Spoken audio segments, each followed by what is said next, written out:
যেন পরিকল্পিতভাবে হত্যাকাণ্ড, যেটা সিসিটিভির ফুটেজে দেখা গেছে। দুইজনকে শনাক্ত করা হয়েছে, তাদেরকে গ্রেফতারের চেষ্টা করা হচ্ছে, মামলা দায়ের হয়েছে।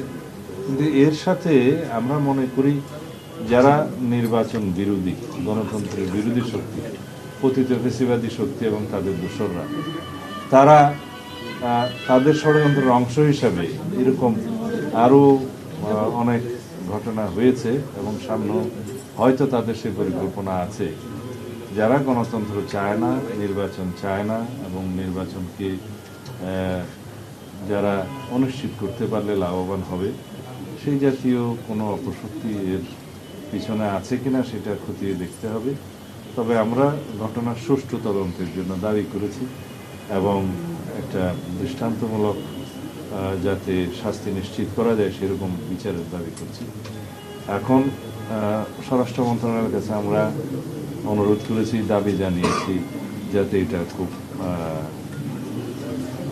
যথাশীঘ্র এর একটি তদন্ত করে আইনানুগ ব্যবস্থা গ্রহণ করা যায় এবং যারা হত্যাকারী তাদেরকে চিহ্নিত করে আইনের আওতায় আনা যায়।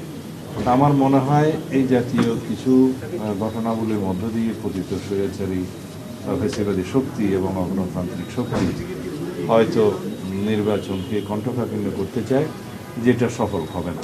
দেশের মানুষ গণতন্ত্রের জন্য লড়াই করেছে, সংগ্রাম করেছে, অবিরত 16-17 বছর ভোটাধিকারের জন্য জীবন দিয়েছে। ছাত্র গণ অভ্যুত্থানের মধ্য দিয়ে আমরা গণতান্ত্রিক আবহাওয়ায় ফেরত এসেছি। এখন আমরা ভোটাধিকার প্রয়োগের মধ্য দিয়ে একটি প্রকৃত শক্তিশালী গণতান্ত্রিক রাষ্ট্র বিনির্মাণের প্রক্রিয়ায় আছি।